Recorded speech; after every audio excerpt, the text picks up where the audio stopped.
let's move over to LSU, a kind of polarizing team this offseason. It's hey, this team did a lot last year. They had a Heisman Trophy winning quarterback, two first-round wide receivers. They returned the best offensive line potentially in the country. I'm not saying it is the best, but potentially one of the better offensive lines in the country. But their defense stunk last year. But they go hire defensive coordinator for $2.5 million, being the highest paid assistant coach in all of college football, despite, Blake Baker's, I would say, not lack of experience, but I would say I still think there's more to prove for that guy than just writing a $2.5 million check. But Brian Kelly knows what he's doing coaching wise. I really believe in him. But man, we'll talk about their defense soon. I guess let's just talk about their offense first. Okay. Yeah. It's gonna be good. Okay. Like, how about this? Let's do something different. Let's start with the offensive line. We don't normally do that. Let's start with this offensive line. I'll let you kick it off over there. We've done our video on them, right? We talked about the best position groups in college football going into 2024, and LSU offensive line is absolutely on there. They're returning four of their top five guys from a year ago. They're just replacing their center, and that's insert DJ Chester in his first year, started, I believe, second year in the program. He's a guy that they are super high on internally. Other players as well on that O-line have really talked up Chester, his work ethic, his leadership, his commitment to the position, and also his just growth, right, year over year. And to become the starting center for LSU, which helps having, new quarterback being molded in. But you can't talk about the LSU offensive line without talking about their tackles. Will Campbell is, if it wasn't for Kelvin Banks, would be a bona fide, the guy in college football at the offensive tackle position. Regardless, though, he's been doing it among the best of them for multiple years now in the SEC. He's going to be a top high draft pick in the NFL this year. Opposite him is Emory Jones, a guy that has a ton of experience as well. And that's the beauty of it. You just have a bunch of NFL guys, right? Future NFL guys who've been playing together for multiple years now. Insert a talented guy like DJ Chester. What can go wrong? And their depth, by the way, is a lot of young, talented pieces. Now, the only thing that does concern me is their youth there, obviously, but they've recruited super, super well, though, year over year. And I don't know. What did I miss there? That O-line is incredible. It is. Can I point you in the direction of the depth of the offensive line, though? I don't think it's exactly there the way that you like. We're talking about this offensive they're line. talented. They're talented youth. Yeah. Yeah, they're talented youth. If Will Campbell gets hurt, right? Who's starting over there left tackle? I mean, you're probably rushing someone a year or two too early, right? I don't think I agree. it's Weston Davis, right? True freshman. Tyree Adams, you flip more left tackle. Bo Bordelson, he's been in the program a couple years now. I don't know, but I don't think LSU fans want to think about that. I agree. I think Miles Frazier was good last year. I don't think would they kick in Tyree Adams to play guard if Miles Frazier went down. Like Cohen Eccles is not ready, right? I mean, he's not. Yeah, I don't wonder know. if you can move DJ Chester to guard. I don't know. I don't know. I think that worries me a little bit about this team, when you look at the length of the entire football season. But if that offensive line stays healthy, I mean, this offense has a chance to accomplish a lot. And let me tell you, let's go to the quarterback room. Garrett Nussmeier is talented. He's very, very, very talented. In the limited action that we have seen him play, he has been, in my opinion, pretty outstanding. All right, I know a lot of people want to knock his experience and be like, well, we have to see it. We have to see it. We've seen Garrett Nussmeier play well, and people are like, oh, it's Wisconsin. I mean, their secondary wasn't the worst thing in the world last year. I mean, they had some good pieces in that secondary. Wisconsin did. I think Garrett Nussmeier is really good, and I don't know if I've asked you this. Would that be your dark horse to win the Heisman? I feel Definitely like one you're of really them. you're really high on Nussmeier. I want you to talk about him a little bit. So here's what I have, right? I think he could have a Carson Beck 2023 type year, What I mean by that is a guy that's been in the system for a while now. He sat behind some experienced, better, not better, really good players ahead of him, right? And even though there's not a ton of game experience, he's had a ton of reps in college level practices, and they've played well when they've played in actual games. Nussmeier to me, I mean, you don't hear a lot of buzz about backup quarterbacks in the SEC, right? Nussmeier has been getting buzz for years now. Years now. That tells you how high that staff thinks about him. They did a lot to keep him because they knew at some point Daniels was going to go pro and they were going to have to rely on Nussmeier. Now, here's the thing. Gunslinger is what you hear about him, right? And that could be great. That could be bad as well, especially with an inexperienced guy. But I think with the talent on that wide receiver room, which is still there, which is crazy, which we'll get to, obviously. I think that's not a terrible thing. And he's not going to be Jaden Daniels, right? But I still think they can have a ton of success offensively and how they're playing, and what they can do, right? With Joe Sloan. So AJ Swan is the backup quarterback there, we think. Obviously, like Yeah, I don't know if there probably. is a battle, but it's Garrett Nussmeier's going to be started, right? AJ Swan comes over from Vanderbilt. He was actually, I thought, was really good. Like I thought he was substantially better than Ken Seals. I thought he did what he could with limited talent on his team. Now he had talent at the wide receiver position, but I'm talking about everywhere else, right? As a whole, I think he's really talented. I think LSU got him for a reason, right? He's only a true junior. If he doesn't see the field like this year, like I could see a situation where AJ Swan, if Garrett Nussmeier has a good enough season where he goes pro, I think AJ Swan could be a guy that I feel good about as a backup this year, but also in a future year as well. Like I like AJ Swan a lot.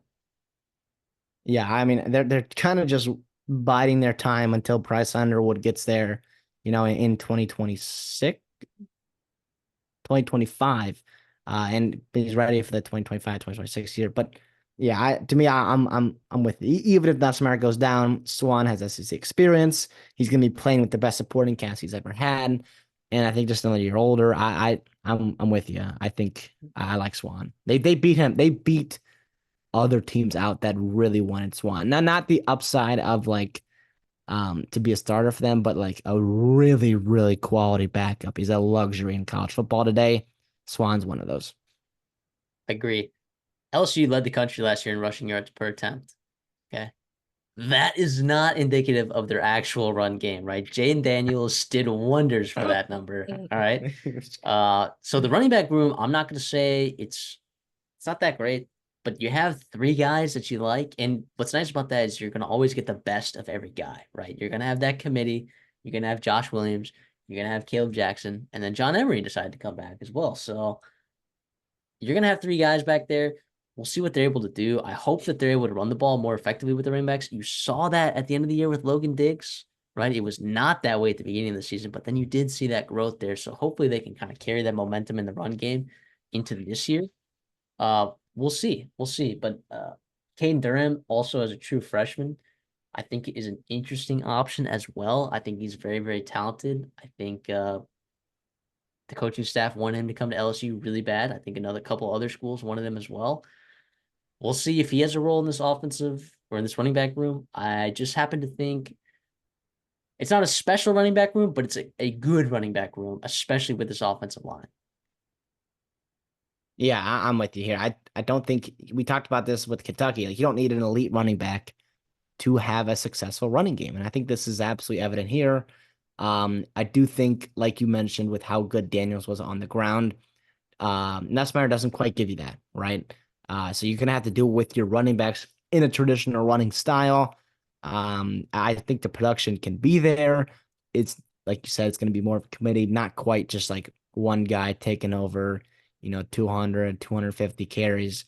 But we'll see how much Caden Durham, right? Another true freshman can give them. He's a guy, obviously speedster from Duncanville, really high recruit, talented player, played at a very high level in Texas college, Texas high school football. We'll see there too. But you got three guys that have good experience in the SEC, and yeah, that's not a bad thing to have. Oh, absolutely. Let's look at the wide receiver room. Loaded. You lose two first round receivers and you're still loaded. CJ Daniels transfers over there, had 1,000 yards and 10 touchdowns at Liberty. He's very good. Um, Kyron Lacey obviously is the headliner who returns, who just didn't have enough opportunities last year. There wasn't enough to go around for him, right? He still had almost 600 yards on 30 catches, 7 touchdowns. Like, that's a guy who's going to be very good. Probably, if I had to guess, the alpha in this receiving room this year. But then you bring in a guy like Xavier Thomas, a guy who could play in multiple different spots on that wide receiver core. Was very productive for Mississippi State. I would argue, aside from Jaquavius Marks, probably their most talented player on offense last year. Don't have their roster depth chart in front of me, but Xavier Thomas is really good. He was a very good get for them.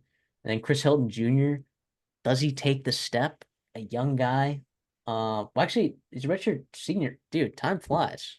How about Yeah, that? dude. He's just about putting it together. He feels Wow, like a I young almost just guy said that. because he I makes. almost just said he was a young guy, but he's been there for this is his fourth year. That's Well, crazy. we're waiting for him to take a step. I think that's where Wow. it is because like the drop issues, consistency, things you expect in young guys with his talent. Holy cow! It sounds like I think he's getting better. It sounds like he's had a better spring, and there's encouraging signs back there that he can take another step. Aaron Anderson from Alabama 2 years ago is another guy, just kind of a speedster, straight line guy. I don't know how much impact he's going to have on this offense, but it's another guy who's in theory talented to have. And then of course Sheldon Sampson Jr. Um, the better of the receivers in that 2023 class. We'll see if he ends up finding the field this year. Sounds like it might be a little bit too early for them, but it's nice to see that they're 6 deep at the wide receiver room. Did you mention CJ Daniels coming over from Liberty? Yep, I did. Yeah, he's a guy. He exploded last year, over 1,000 yards, 10 touchdowns, almost 20 yards per catch.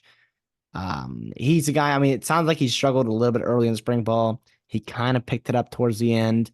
Lacey to me is that he's that guy. He's the alpha in that room, like you said. I replacing neighbors and BTJ, it's easier said than done, right? But when you've got a room like this, you feel pretty good about it. And Nuss still has plenty of talent to sling the rock like he likes to do. And the tight end room's also really good. Mason Taylor. I mean, one of the better tight ends probably in the country.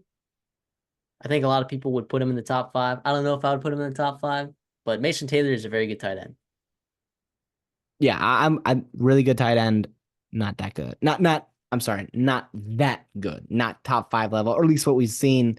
I was a little bit more impressed his Did the freshman year. people that play EA college football 25 are gonna be all up in us, be like, yo, Mason Taylor, so good. Dude, He's that's what's he's crazy.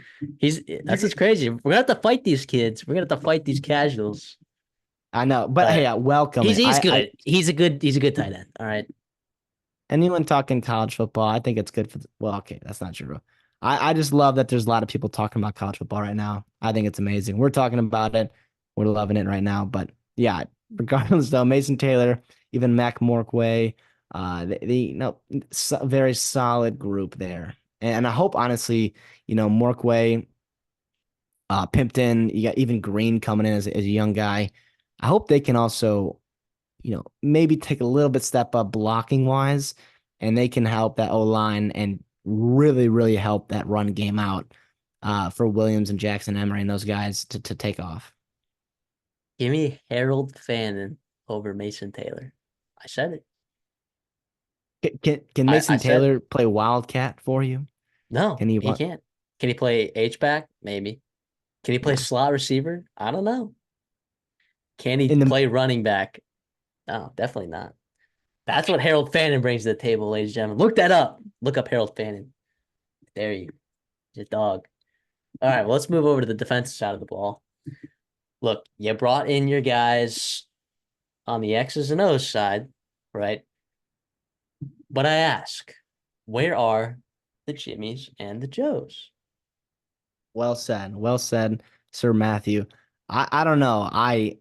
To me, they did not take a ton of transfers in general, right? We saw last year they took a ton in that secondary and they just didn't hit, right? And I don't know if that scared them away.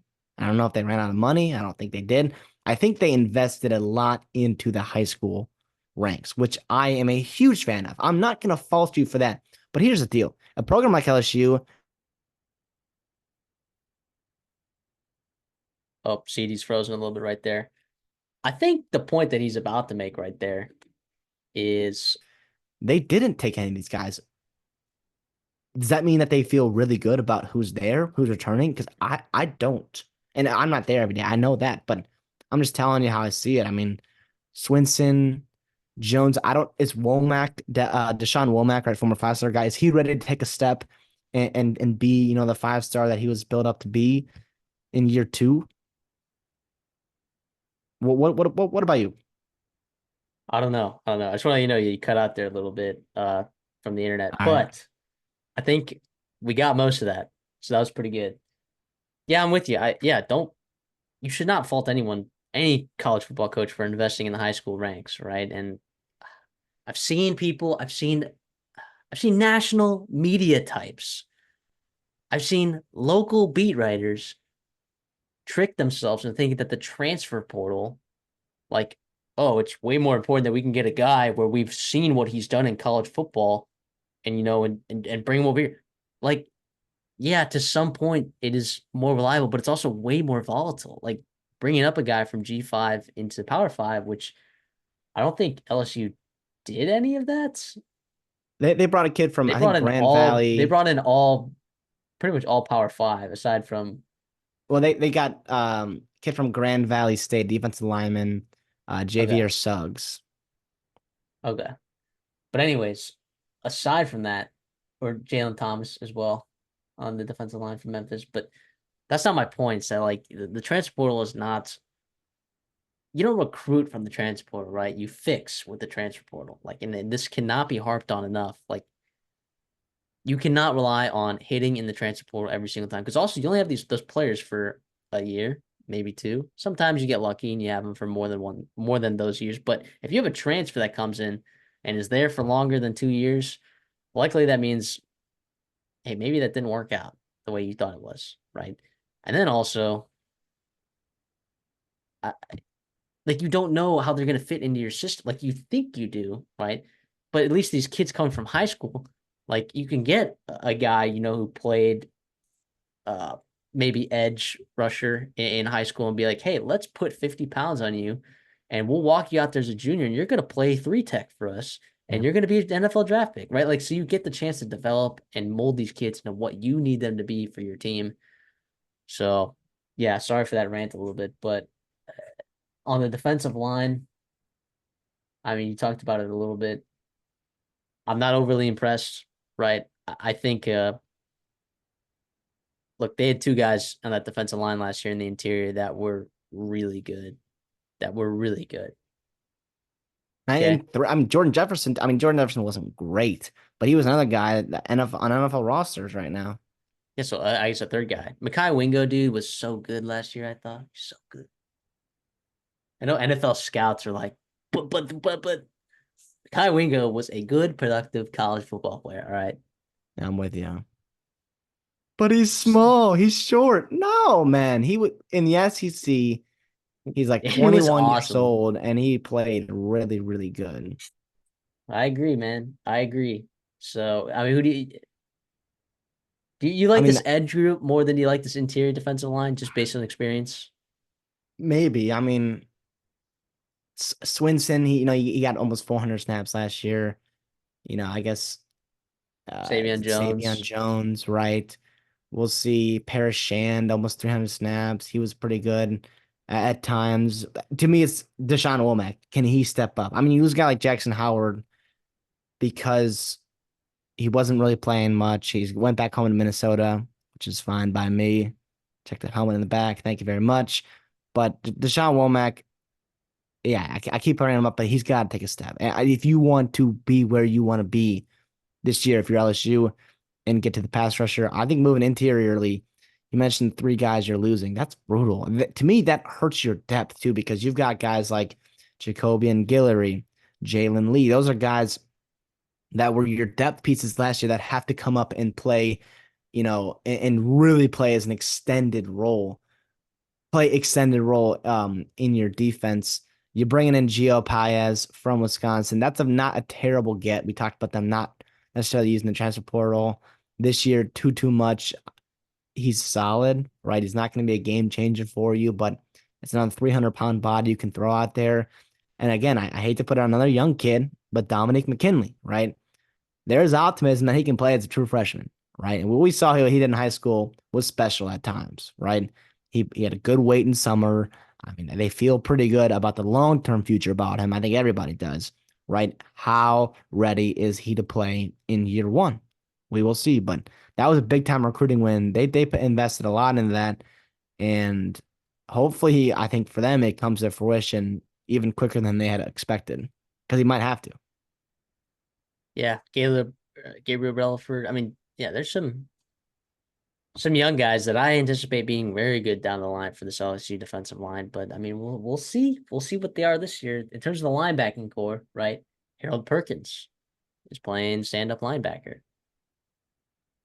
Yeah, that's interesting. I know it sounded like that was kind of mutual. I like him moving around, rushing the edge, like kind of fitting your best pieces in there and just figuring it out.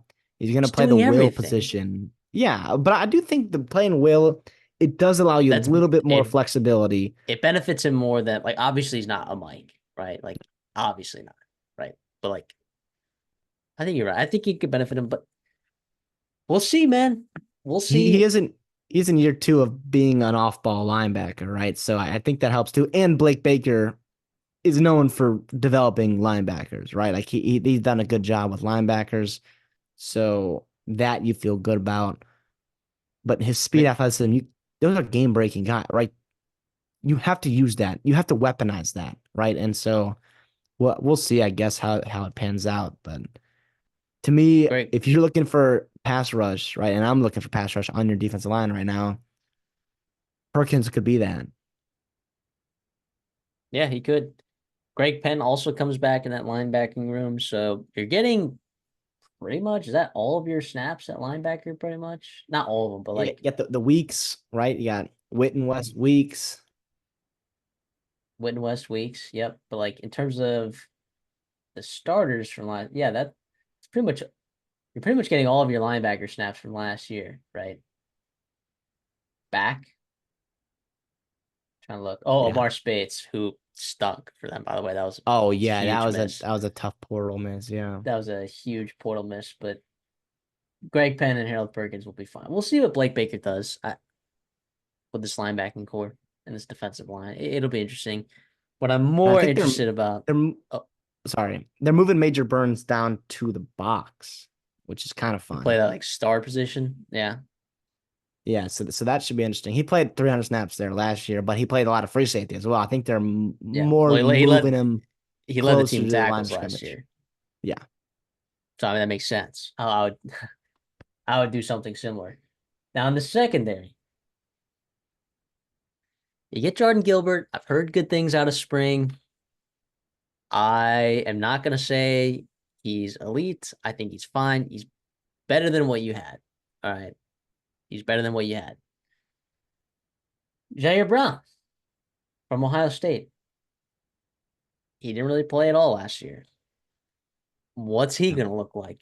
no. Is uh Sage Ryan gonna take another step? You know, like I think there's a lot of players on this team that need to take a step, right? And that's pretty scary, especially in the secondary. Yeah, I'll say this too. I think Sage Ryan, they're moving back to safety. I think you're moving Burns towards linebacker position, more nickel box. Ryan is moving from corner back to safety to pair with Gilbert. So I guess maybe that puts those guys more in their natural positions, which is good. Again, sign of better coaching or maybe not having lack of depth elsewhere. Fantastic sign. But yeah, I mean, Zy Alexander, if he's playing again this year, unless he takes a step, he was not good last year. He was not good last year. But Ashton Stamps in year two, staff seems to like him. There's been positive reviews there. PJ Woodland was running with the ones at the end of spring practice. How much is that about? Maybe That there is a hole is in this. crazy. Maybe there's a hole in this secondary, or is it he's just that dude, and he steps up and fills a hole that they desperately needed. You got J.K. Johnson. He's got to get healthy, right? Juwan Johnson, another player depth there, young, talented. Obviously, Tavano's dealing with some legal issues. Um, yeah, I don't know, man. I like you said, but again, So many question marks. they took Jair Brown. That was it that they took at the cornerback position. I don't know. I don't know why. I not that there weren't elite corners out there. I don't know how heavily they There were were so many good involved ones in a out there, guy though. like There were Malik a. Muhammad and Don't et tell me cetera, there et weren't. cetera. Don't tell me there weren't good ones out there, though. How did you not just raid that Alabama secondary after everyone had that Yeah. exodus? I Why know is it's Trey Amos not there? Why is Jabbar Muhammad not there? Why Antonio is Kite. You got even Keon Earl Little. Sabb? I mean, like there were I think there were a lot of corners that they could have got in the transfer portal. They didn't. And yeah, but we'll see though. Stamps and Woodland, you don't really want to rely on, year one, year two guy. Although you kind of had that a couple years ago with, Eli Ricks and Singletary. Derek Stingley, which is pretty awesome. But these guys are not those guys. Those guys, Derek Stingley was top 3 pick, right? Eli Ricks was 5-star. He played a ton. He's playing in the NFL right now. I guess that remains to be seen, but I don't know, man. Yeah, to me, a second straight year off season of having questions marks about the secondary. Is it just better? Can I ask you this? Is it just does Brian Kelly, I guess, and this LSU staff, do they just feel we can coach these guys better than the last regime? They're going to take a step, right? You bring I, in Corey Raymond, who's a stud, and he is a cornerback whisperer. He is incredible. Obviously, Bo Davis on the defensive line, but Corey Raymond can help that secondary, but I think only so much, right? Like I don't know. yeah, I'm skeptical for sure. It's gonna have to be a see it to believe it. Absolutely. I, so many To me, questions it on the feels. defense side of the ball. I know it's not the same, but it feels like I'm getting like Dabo Sweeney vibes right here. I know it's not the same at all, but it's almost like neglect to address a position in the portal. And is that intentional? Is that, ignorance in what you actually have versus what you think you have? I We guess also we'll had see. some. Brian Kelly, I Yeah, hope he proves me wrong, right? I mean, Denver Harris turned out to have character issues. Deuce Chestnut wasn't healthy slash wasn't good. I mean, there were a couple things that happened. I think in that secondary outside of just I don't know. Maybe they saw what they did last year and they're like, okay, that doesn't work, and they're just going to try to do with what they have and just invest in the coaching, right? Instead of investing in the players, if that makes sense. Yeah. Investing in the talent instead of investing in talent, investing in coaching, which a lot of times can work. Because else you can still bring in talent there in the secondary, and they still have talent. I mean, they have talent, just not a lot of guys that I think have been very good. So let's talk about their schedule. Their over one win total is at 9. It's juiced a little bit to the over. You can get it at 9.5 at some places. Week 1, they play USC in Las Vegas. Then they play Nicholls State at home. They go to South Carolina, UCLA at home, South Alabama at home, by Ole Miss at home, at Arkansas, at Texas A&M, by Alabama at home, at Florida, Vanderbilt at home, Oklahoma at home. Yeah, I'm sorry, I don't see 10 wins on there. I'm with you. Under. Take the under. I think South Carolina could get them on the road. I think Ole Miss can get them, even though they have them at home. I think going to Kyle Field is going to be tough. I think Alabama at home is going to be tough. I think going to Gainesville is going to be tough. And I Yeah. don't think Oklahoma is going to give them an easy one either. I think I like their chances against UCLA. USC is a team that I don't know.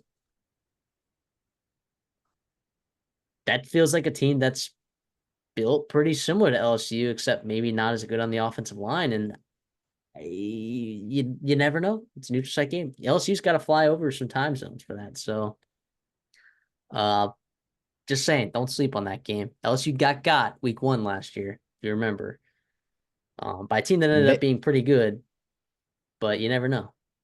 I'm pretty sure they haven't won an opener since 2019. I think I heard that stat somewhere, which, that was Burrow's season. So I guess if they win this first game, good things for Nussmeier and the rest of LSU. But no, I'm with you. I think the schedule's tough. There's a lot of losable games. And I think with the holes on this team, it's kind of scary. Lack of depth at specific positions, not ideal as well. I'm thinking about offensive line, defensive line, secondary. Um, Even UCLA, I don't think UCLA is going to give them a ton of problems, but it's just playing another Power Five team. And if I know anything about this next UCLA regime, right, they're going to run the football. They're going to absolutely run the football. So you better bring your A game and buckle up for that. So we'll see. We'll see. I'm with you here. Tough road games. It's nice to get Vandy, but it's also kind of a wasted game at home, if you know what I'm saying, in the SEC. You'd almost rather have them on the road. And so you've got another more winnable game, or I guess a harder game at home chance to just improve your odds, getting more wins here. Even Oklahoma, yeah, I under 9.5 seems pretty high.